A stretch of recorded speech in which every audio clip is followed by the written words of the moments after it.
Olá, meus amigos, meus irmãos.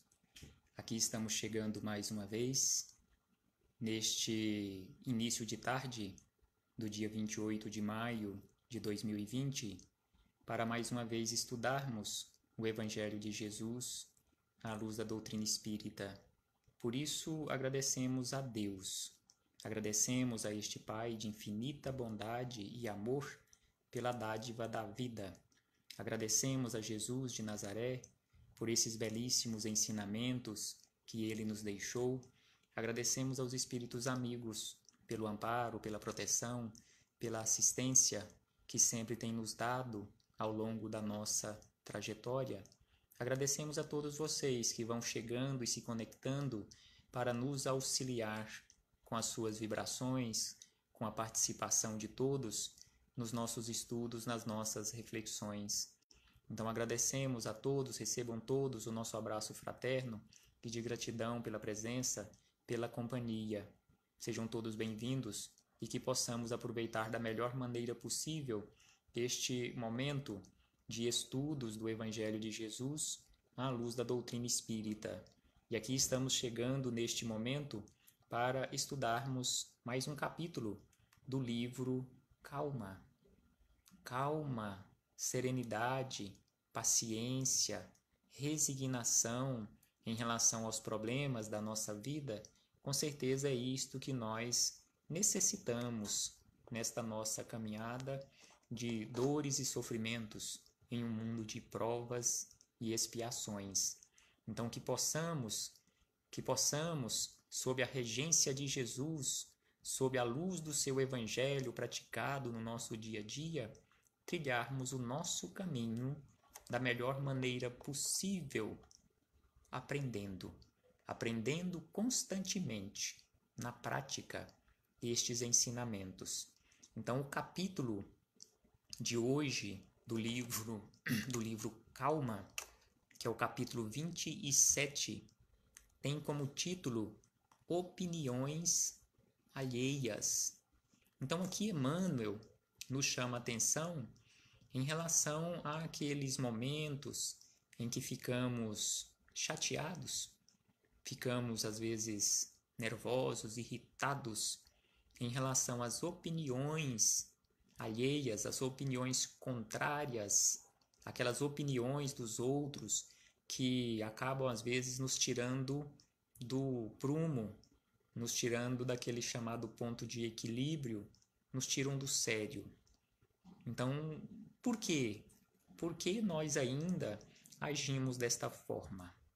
Então, aqui Emmanuel nos chama a atenção da seguinte maneira: se trazes a consciência tranquila, por que se impacientares tanto com as opiniões alheias desfavoráveis? Então, se temos a consciência tranquila, por quê? Por que e para que nos irritarmos com as opiniões alheias que são desfavoráveis? Aquelas opiniões que nós temos a certeza que não condizem com a realidade em relação ao nosso comportamento. Então aqui ele nos chama a atenção em relação a termos a consciência tranquila.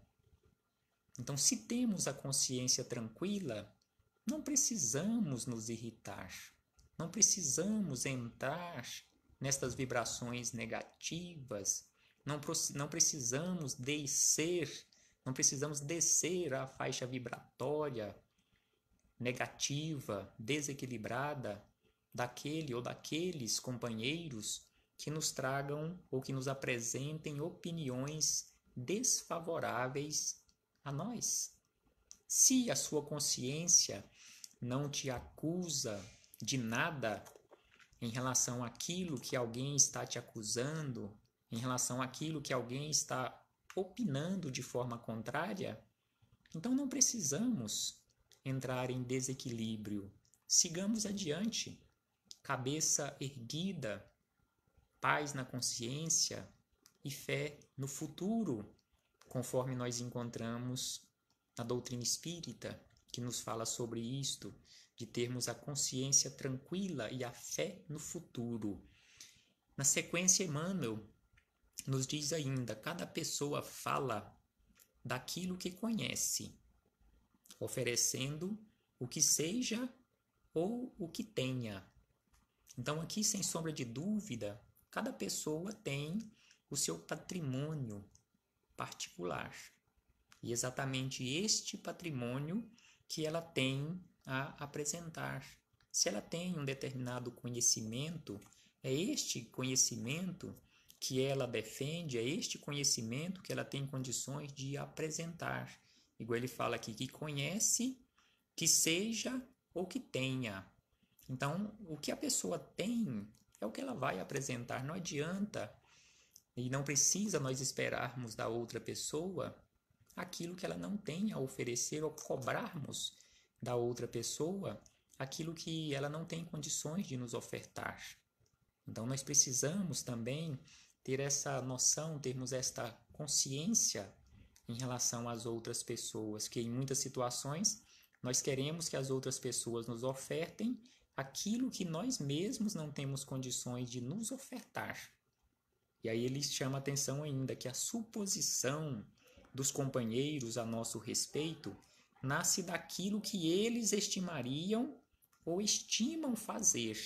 Então, estimariam ou estimam fazer. Então, eles fazem suposições a nosso respeito em relação àquilo que eles estimam, que gostam ou que gostariam de fazer em relação a nós, o que esperam de nós. E aí, nós agimos de forma diferente e aí eles não concordam. Aí tem as suas opiniões contrárias, que também acabam, de certa forma, essas opiniões acabam interferindo na nossa vida, porque nós entramos em desequilíbrio. E aí nos diz ainda que cada qual de nós está no centro das próprias experiências. Então, no centro da minha experiência, só eu estou. Os outros companheiros de jornada, eles estão na superfície, estão ali por fora das minhas experiências. Estão na fronteira das minhas experiências. Só eu tenho condições de realmente estar no centro das minhas experiências. Os irmãos que nos cercam são livres. Então, os irmãos que nos cercam são livres para pensarem. Da mesma forma que nós temos a liberdade no nosso pensamento, total liberdade, mas responsabilidade em relação aos nossos pensamentos, em relação aos nossos atos, então os nossos irmãos de jornada, aqueles nossos companheiros que estão conosco, trilhando também o caminho deles, mas junto conosco, às vezes ali juntos mesmo, ombro a ombro, então eles têm a liberdade, são livres, têm o livre-arbítrio de pensarem a nosso respeito o que eles quiserem, da mesma forma que somos livres para notar-lhes o comportamento. Então, da mesma forma que eles têm a liberdade, nós também temos a liberdade de anotar o comportamento deles, de pensarmos também em relação a eles. Ninguém consegue obrigar determinada criatura a raciocinar com outro cérebro, a não ser aquele que lhe pertença. Emmanuel, aqui mais uma vez, está certíssimo. Impossível obrigarmos a outra pessoa ou determinada criatura a raciocinar da forma que eu raciocino, porque para isso ela precisaria usar o meu cérebro. Impossível ela usar o meu cérebro, porque ela na condição de ser imortal, de espírito imortal, ela tem a sua ferramenta onde ele, espírito imortal, está ligado em primeiro lugar. Da mesma forma que eu também tenho o meu instrumento, que neste momento estou utilizando, é um espírito que vos fala utilizando este corpo físico, que está raciocinando através deste instrumento que nós conhecemos como cérebro. Então é por isso que ele afirma que é impossível nós obrigarmos o outro a pensar usando o nosso cérebro, da mesma forma nós usarmos o cérebro dele para pensarmos da forma que ele gostaria que nós pensássemos. Se uma pessoa se irrita contra nós sem razão, Vejamos o que ele nos chama a atenção aqui. Se uma pessoa se irrita contra nós sem nenhuma razão e você tem a consciência tranquila que ele não tem razão de estar irritado em relação ao seu comportamento, isso não é motivo para que venhamos a comprar uma rixa desnecessária. Por que eu vou comprar, igual ele usa aqui o termo, comprar uma briga, uma rixa desnecessária se não tem razão? Então é isso que ele nos chama a atenção. Se uma pessoa se irrita contra você sem nenhuma razão daquela irritação, por que nós iremos entrar naquela faixa vibratória de irritabilidade se não tem nenhuma razão, não tem nenhum fundamento aquela irritação dele em relação ao nosso comportamento? Tenho a consciência tranquila que não fiz nada. Você tem a consciência tranquila que não fez nada que pudesse levar aquela criatura à condição de irritabilidade. Então é problema dela se ela está irritada, é problema dela se ela está enxergando de uma forma diferente, mas se temos a consciência tranquila, sigamos adiante mais uma vez com a consciência tranquila e a fé num futuro melhor, fazendo a nossa parte, porque conforme ele nos fala, comprar uma briga é desequilíbrio para os dois. Com certeza, eu estarei prejudicando a minha trajetória, que às vezes aquela rixa, aquela briga que foi ali comprada sem nenhum motivo da minha parte, porque eu estava tranquilo, a consciência tranquila, então pode me prejudicar ao longo de muito tempo até eu retomar a condição de equilíbrio. E naquela situação de rixa, pode nascer ali débitos que podem às vezes levar séculos, milênios para resgatarmos, sendo que se tivéssemos ficado quietos no nosso lugar, não teria gerado nenhum problema daquele. E aí nos diz ainda, você está diante de uma criatura encolerizada, da mesma forma que você se encontra perante um doente. Então, quando nós nos encontrarmos em frente ou junto de uma pessoa, ou defronte de uma pessoa, ou perante uma pessoa que está desequilibrada, igual ele usa aqui o termo encolerizada, na verdade nós estamos à frente ou perante uma pessoa doente. Uma pessoa doente, o que ela precisa? O que uma pessoa precisa, necessita naquele momento de doença, naquele momento de perturbação, desequilíbrio, refletindo no corpo físico?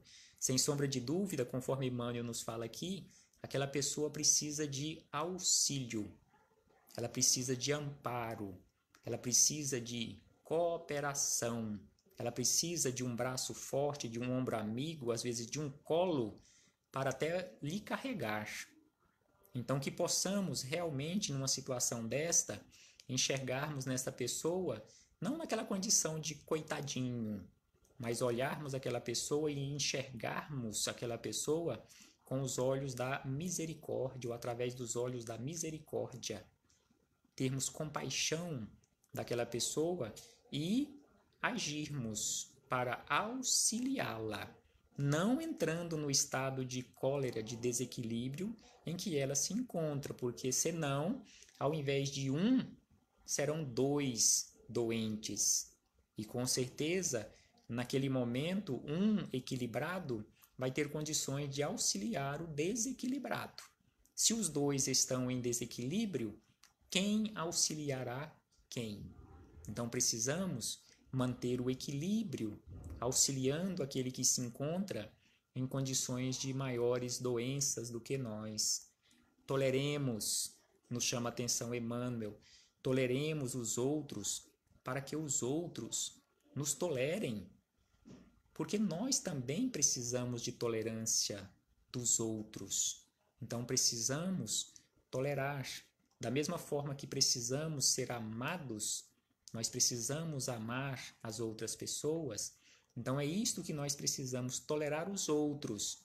No nosso agrupamento familiar, quanta tolerância nós precisamos apresentar nas nossas atitudes em relação às outras criaturas, porque nós também precisamos da tolerância dos outros, porque em muitas situações nós enxergamos e observamos o trabalho que as outras criaturas nos dão, e especialmente no agrupamento familiar, e às vezes até apontamos ou com frequência apontamos estes problemas, mas e os problemas que nós também causamos às outras pessoas do agrupamento familiar? Então, se elas precisam ser toleradas, nós também precisamos de tolerância.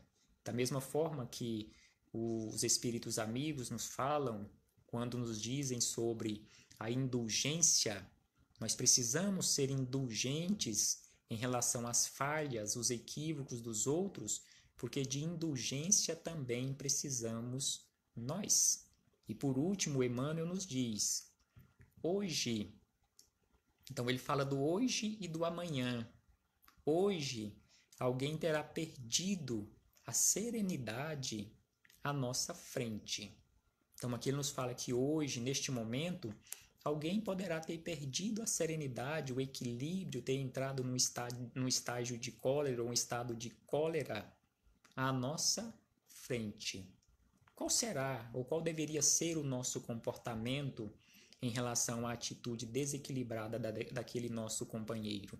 Aí ele nos diz, amanhã, possivelmente, seremos nós em situação igual diante dele, então, ou diante deles. Então, se alguém se desequilibrou à nossa frente, sejamos misericordiosos, nos comportemos verdadeiramente como irmãos, como colaboradores na jornada, porque amanhã seremos nós o necessitado ou os necessitados junto àqueles companheiros. Então, se hoje nós auxiliamos, amanhã, sem sombra de dúvida, seremos auxiliados. Se hoje nós não auxiliamos, via de regra, a não ser que seja um espírito bem melhor do que nós, este que hoje nós não auxiliamos, amanhã, quando precisarmos, também não seremos auxiliados. Então, precisamos, sim, auxiliarmos constantemente. E para encerrarmos, vejamos as palavras de Jesus em o Evangelho segundo o Espiritismo, capítulo 6, onde nos fala do Cristo Consolador, ou Consolador Prometido, no item 7. No item 7, o Espírito de Verdade nos diz o seguinte, no início do item 7, sou o grande médico das almas, e venho trazer-vos o remédio que há de curar. Então Jesus nos fala, eu sou o grande médico que vim trazer o remédio que há de curar a todos. Os fracos, os sofredores e os enfermos são os meus filhos ou os meus irmãos prediletos. Venho salvá-los. Vinde, pois, a mim, vós que sofreis e vos achais oprimidos, e sereis aliviados e consolados. Então vejamos que Jesus nos fala, vinde a mim, vós que sofreis, vós que vos achais oprimidos, que eu vos aliviarei. Mais uma vez, Jesus não nos fala que resolverá os nossos problemas, mas que nos ajudará. Não busquei em outros lugares a força e a consolação, pois que o mundo é impotente para dá-las. Deus dirige um supremo apelo aos vossos corações por meio do Espiritismo. Escutai-o. Então nos fala que Deus encaminha à humanidade um apelo a todos os corações por meio do Espiritismo. Extirpados sejam de vossas almas doloridas a impiedade, a mentira, o erro, a incredulidade. São monstros que sugam o vosso mais puro sangue e que vos abrem chagas quase que mortais. Então Jesus aqui nos fala que é preciso nós nos esforçarmos para extirparmos, para retirarmos das nossas almas doloridas a impiedade, a mentira, o erro. E aí acrescenta que no futuro que no futuro, humildes e submissos ao Criador, pratiqueis a lei divina. Pratiqueis a lei divina. E aqui ele nos lembra e nos relembra esta lei divina. Amai, amai e orai. Sede dóceis aos Espíritos do Senhor, invocai-o do fundo de vossos corações. Ele então vos enviará o seu Filho bem-amado para vos instruir e dizer estas boas palavras. Eis-me aqui, venho até vós, porque me chamastes. Então, que possamos chamar Jesus constantemente através das nossas boas atitudes, nossos esforços de transformação, para que Jesus possa constantemente estar conosco. Façamos esforços, meus irmãos. Façamos todo o esforço que conseguirmos para nos melhorarmos, para nos transformarmos em seres melhores, em seres bons. Paz a todos nós. Muito obrigado pela presença, muito obrigado pela companhia, muito obrigado pela caridade que praticaram neste momento em nos ouvir. Agora vocês ao vivo. E agradeço a todos que com certeza terão acesso a este material e refletirão conosco. Muito obrigado a todos, um abraço fraterno e até a próxima oportunidade, se assim o Pai de infinita bondade e amor nos permitir. Paz aos nossos corações.